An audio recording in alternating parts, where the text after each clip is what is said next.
Mary Duncan burst onto the scene as a leading lady at the end of the silent era, starring in two critically acclaimed silents in 1929 and 1930. But by 1933, she had retired. Why? Join me as I investigate. Mary Duncan was born as Mary Duncan in 1894 in Luttrellville, Virginia, to William and Ada Duncan. While some sources list her birth name as Duncan, her parents' grave marker states Dungan. However, the names are so similar that they could have been used interchangeably. At the age of 16, Mary made her Broadway debut in Welcome to Our City in 1910. I couldn't find much other information about any other acting that she did as a child. We do know that she briefly attended Cornell University for a few years, leaving that to study acting with French actress Yvette Guibert. By 1921, Mary was back on Broadway starring in Face Value.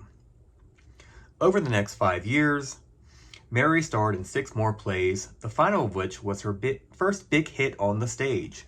This play was The Shanghai Gesture, and it not only ran for over 200 performances, but Mary caused quite the sensation. The play got a great review in Variety, and Mary was praised for her acting. It's no surprise that following her success on Broadway, Mary was summoned to Hollywood, where she was awarded a contract at Fox, and began making films there in 1927. First, Mary supported Madge Bellamy in Very Confidential and Soft Living. Then she had her first starring role as the Lady in Four Devils, a partial talkie which co-starred Janet Gaynor, Charles Morton, Barry Norton, and Nancy Drexel. In playing the Lady, Mary found a niche that she would inhabit over the next few years in her career, that of the alluring vamp. The film was not only a big commercial hit, but also a critical one, and Mary in particular won a lot of critical praise. The New York Times wrote, "While the acting of all is beyond reproach, it is perhaps the work of Mary Duncan, the stage actress who won great praise in The Shanghai Gesture, that is the outstanding individual effort." This film was one of the most sought-after lost films by film historians, and various conflicting stories have been told about Mary obtaining a copy of it around 1948 to show some friends at her home in Palm Beach. According to Mary in an interview, the nitrate print began to smell after the screening.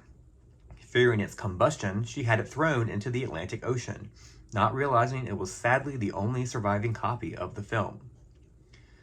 Back to 1929. Mary followed up Four Devils with a starring role in The River, appearing as Rosalie, a former mistress of a crook that falls in love with the innocent Alan, who was played by Charles Farrell. The film was another partial talkie and appears to have also done well commercially. Critically, Mary received much praise for her performance. She and Farrell both shared the Photoplay Best Performance Award of the Month upon its release. Mary followed her success in The River with her first full-length talkie, which was also her first top-billed film, Through Different Eyes, which also starred Edmund Lowe and Warner Baxter. Mary again was critically praised for this performance. Mary's next film was the 1929 Western Romance of the Rio Grande, which is sadly lost. She then starred in City Girl in 1930, a beautiful partial talkie that was directed by the great F.W. Murnau and again teamed her with Charles Farrell. This time Mary played Kate, a city waitress that longs to escape to the country and does so when she marries the farmer Lim. While the film as a whole got mixed reviews upon its release, it has gained a cult following over the years, and future viewers have appreciated Mary's work in it. Following this film's release, Mary left Fox. I'm assuming her contract either came to an end or may not have been renewed due to the upheaval in management when William Fox lost financial control of the studio and it was bought out by 20th Century. Later that year, Mary appears to have begun to freelance. She appeared in the comedy The Boudoir Diplomat at Universal, which co-starred Betty Compson, Ian Keith, and Jeanette Loff. While reviews of the film were decent, Variety noted that the film gave Mary very little to do other than to look beautiful. In 1931, Mary made 2 movies at MGM. First, she played Helen Robinson in Men Call It Love, a married woman that finds herself in a relationship with the dashing bachelor Tony, played by Adolphe Menjou, and then finds him also courting her best friend, a different married woman played by Leela Hyams. Mary next supported Marion Davies and Leslie Howard in 5 and 10, playing the rich and snooty Muriel Preston, who finds her fiancé, played by Howard, slipping away from her in favor of the nouveau riche Jennifer, played by Davies. The film got a nice review in the New York Times, and Mary also got praised for her performance. Variety also praised Mary's acting in her scenes with Davies. Mary next moved to United Artists to support Billy Dove in the Howard Hughes-produced and sadly lost drama The Age for Love. In 1932, Mary appeared in 3 films, all at RKO. First, she had a fantastic supporting role in State's Attorney, which starred John Barrymore as the title character. In a gripping scene, Mary is grilled by Barrymore on the witness stand, and eventually she cracks, confessing to the murder herself. Be sure to find this scene if you can. I shared it on my page earlier this week because Mary is just incredible. She uses her entire body to show the frazzled, anxious state that is indicative of a woman in that circumstance.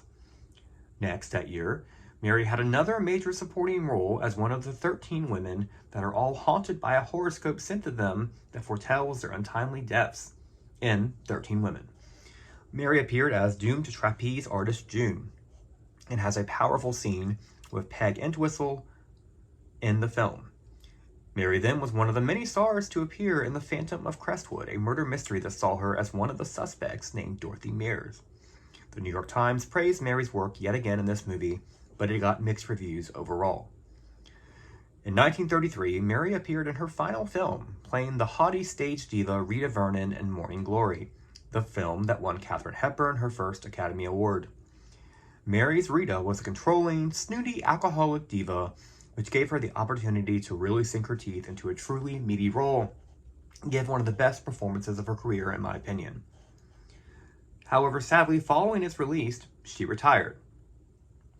Before working on Morning Glory, Mary had met Laddie Sanford, a famous polo player and businessman, through her friend Marion Davies, and fell in love. They were married in 1933 and remained together until 1977, upon his death. The couple moved to Palm Beach, Florida, where Mary became one of the city's most popular socialites for many years. She also threw herself into charity work and enjoyed her Yorkshire Terriers, as well as playing golf, swimming, and throwing parties, many of which were charity balls. She spent the last 20 years of Laddie's life caring for him when he was confined to a wheelchair. She also began to grant interviews to film historians like David Sten, who stated that when he spoke to her in the 1990s, she could remember events of the 20s and 30s like they were yesterday.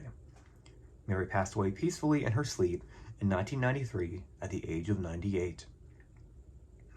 So we are left with the question, why did Mary Duncan retire after making such a successful transition to the Talkies? Well, there are a couple of different answers out there. Some have stated that she lost momentum in her career after City Girls' release, and when the opportunity came to get married and retired, she leapt at it. This could be understandable, as a silent film released in 1930 may not have had the same commercial impact for her career. According to the Palm Beach Post, Sanford asked Mary to retire when she married him, so she did. Either way, Mary called it quits after only 6 years in the movies and went out riding high after completing a fabulous performance in Morning Glory. While it's a shame that she retired so soon, her life following her retirement seemed to be quite happy and exciting, and we also fortunately have several of her films available to enjoy. Definitely check out The River and City Girl on YouTube from her silent days. You can also find The Phantom of Crestwood there, and many of her other talkies such as 5 and 10 and Morning Glory are often shown on TCM. Mary Duncan was a true talent and a true class act. What a legend. I must thank my sources for this episode: David Sten, nitrateville.com, Find a Grave, the St. Louis Star, and Times, and the Palm Beach Post. Please like and subscribe or follow this account if you want to learn more about the history of silent film stars whose stardom lasted only briefly in the talkies. Up next, join me as I cover the silent talkie career of Josephine Dunn. Thank you so much for joining me. Enjoy the rest of your weekend.